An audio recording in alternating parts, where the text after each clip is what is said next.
S číslom 13 kandiduje Národ a spravodlivosť, naša strana. V štúdiu sa budeme rozprávať s jej predsedníčkou Anou Belosovovou. Dobrý deň. Dobrý deň. Ďalej s Petrom Hercegom. Dobrý deň. A s Oskarom Dobrovodským. Dobrý deň. Aké sú kľúčové priority vášho volebného programu? Kľúčové priority našej strany Národ a spravodlivosť sú také, aké má dnes kľúčové problémy Slovensko. A ja by som mohla veľmi stručne povedať, že je to problém korupcie, je to problém bezvýchodiskovej situácie mnohých mladých ľudí, mladých rodín, takisto dôchodcov, takisto pomaly kolaps zdravotníctva, ohromný rozmer nezamestnaných a takisto prebyrokratizovanosť vôbec verejnej správy od vrchu a dole na všetkých úrovniach. Čiže náš program je postavený na tom, že otvorene pomenúvame problémy a navrhujeme riešenia. Riešenia, ktoré na rozdiel od mnohých politických subjektov sú reálne. To znamená, že my nesľubujeme vzdušné zámky, ale navrhujeme riešenia a zároveň hovoríme, kde na tieto riešenia zobrať aj peniaze. Aké sú teda vaše návrhy riešení pre oblasť boja proti korupcii? Tak korupcia v dnešnej dobe, lebo dneska na Slovensku je to téma, ktorá veľmi rezonuje. Mnoho strán a ľudí si z nej urobilo alebo vytlká politický kapitál. A mnohokrát sú to ľudia, ktorí myslím si vôbec nezaslúžia alebo vôbec by proste touto témou nemali nejakým spôsobom ani poučovať, ani ju riešiť, lebo sami s ňou majú svoje problémy. Korupcia na Slovensku, už len číslo, ktoré máme zo štatistík, európskych štatistík, je veľmi alarmujúce. Budem hovoriť v starých slovenských korunách. 120 miliárd slovenských korún sa používa v šedej čiernej ekonomike, čiže v podstate je uplatňovaných na korupčné účely. Vyplýva to najmä z toho, že najmä politickí nominanti majú zo svojich materských politických strán úlohy suplovať, respektíve robiť z určitých štátnych zákaziek, proste z určitých činností v štátnej správe obchodné prípady. Čiže si to milia s činnosťou obchodných spoločností a to je najmä tá korupcia, ktorá v podstate rezonuje a kde sa najviac peňazí jednoducho stráca. Z tej známej kauzy to bolo evidentne vidieť, že do akých objemov prakticky sa šlo.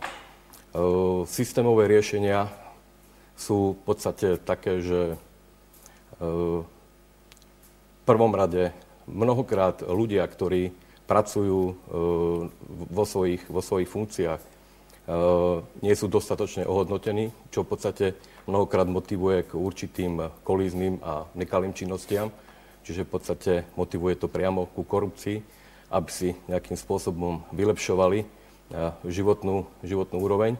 A druhý prípad je ten, ktorý som už spomínal, že vlastne politickí nominanti sú určení preto, aby zarábali pre stranu a v neposlednom rade aj pre seba takouto formou peniaze. Čiže nesledujú princíp verejného blaha a všeobecného prospechu, ale sledujú princípy veľmi úzke. To sú princípy stranické a princípy svojho blaha.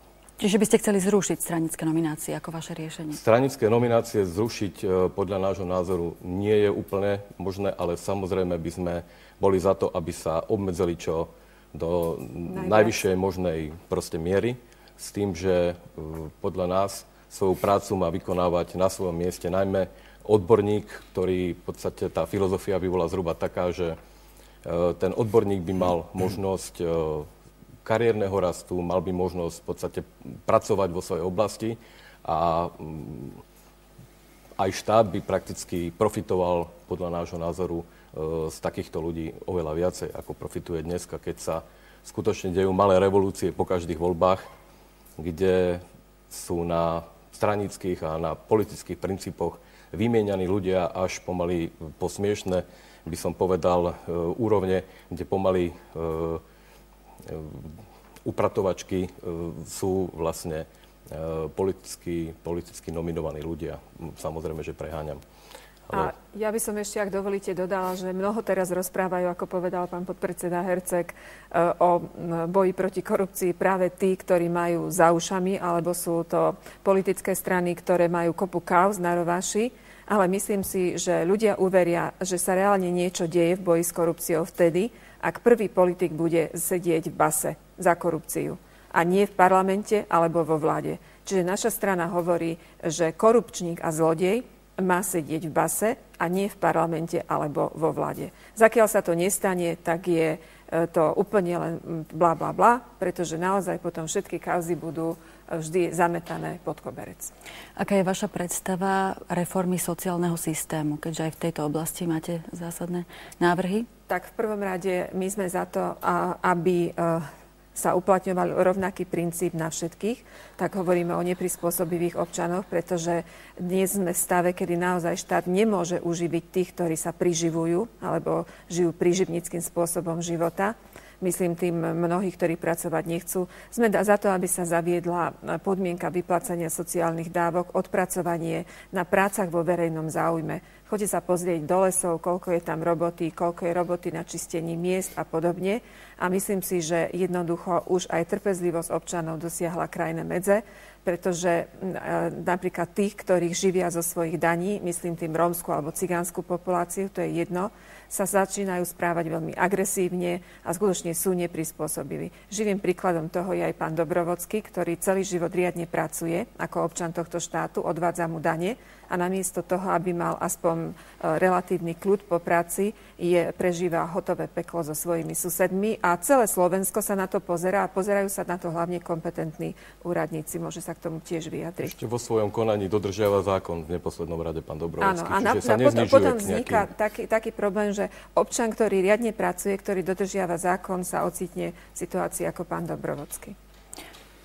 Tak jedná sa o to, že v prvom rade by mali platiť zákony pre všetkých rovnako. Nie ako je k tomu dnes, že pre nás, čo platíme dane, platia zákony a tí druhí si môžu robiť doslova, čo chcú. Proste sú nepostihnutelní. Presne. Toto je úplne choré. Chorý systém. Toto by sa malo, už je teraz neskoro, by sa malo s tým dať čo robiť. A čo teda okrem zrušenia sociálnych dávok, ako spomínate, navrhujete? Nie zrušenia. Podmieniť vyplácanie sociálnych dávok, že tí ľudia budú pracovať. A to, čo hovoril pán Dobrovodský. My nechceme nič iné, iba tak, ako sme budovali občiansku spoločnosť, tak v občianskej spoločnosti je občan pred zákonom rovný. To znamená, že jednoducho prestať s tým, že pre cigánov alebo pre Rómov platia iné zákony a že sa na to budeme jednoducho pozerať a nechávať sa ďalej využívať. Je tu preto, lebo jeho príklad je očividný, že ten zákon neplatí. Neplatia pre jeho susedov zákony o hygiene, o výchove detí, vôbec o ničom. Tí úradníci nekonajú, pretože sa možno boja, alebo sú jednoducho pohodlní. No, takže myslím si, že je už hranica. Spomínali ste aj oblasť zdravotníctva. Aké sú vaše návrhy v rámci jeho financovania? Tak v prvom rade si myslíme, že je trošku choré, aby bolo toľko súkromných poisťovní, ktoré produkujú zisk. Viete, podľa nás by mala byť jedna zdravotná poisťovňa, niečo ako tá Kránkasa kedysi dávno, lebo vlastne sú to peniaze, ktoré idú, toto sú vlastne verejné financie, ktoré prechádzajú zo zákona do nejakých súkromných poisťovní. Ako k tomu tí ľudia prídu? Že vlastne z tých súkromných poisťovní, z ich peňazí, ktoré tam oni musia zo zákona dať, si niekto prisvojuje zisk. Oni si vlastne sporia na svoje zdravie a niekto im z toho odoberá. To sú súkromné zdravotné poisťovne. Čiže mala by byť jedna a ak by existovali viaceré súkromné, tak ide na pripoistenie. Ak chce niekto nejaký nadštandard alebo si chce prispievať na neviem čo a má na to peniaze, nech si so svojimi peniazmi robí, čo chce. Ale takisto by sa mala zaviesť, tak ako v Nemecku, povinnosť teda bez čakačiek zabezpečiť výkon nejakých zdravotných operácií alebo zdravotných úkonov a s tým, že by bola hradená celá platba na diagnózu. A myslíme si, že tieto základné veci treba urobiť v zdravotníctve, lebo ináč vlastne sa tie peniaze nenajdu. Zdravotníctvo je dnes v alarmujúcom stave a je porušované ústavné právo občana mať právo na zdravotné ošetrenie adekvátne. Presadzujete nejaké výraznejšie zásahy do systému penzijného zabezpečenia?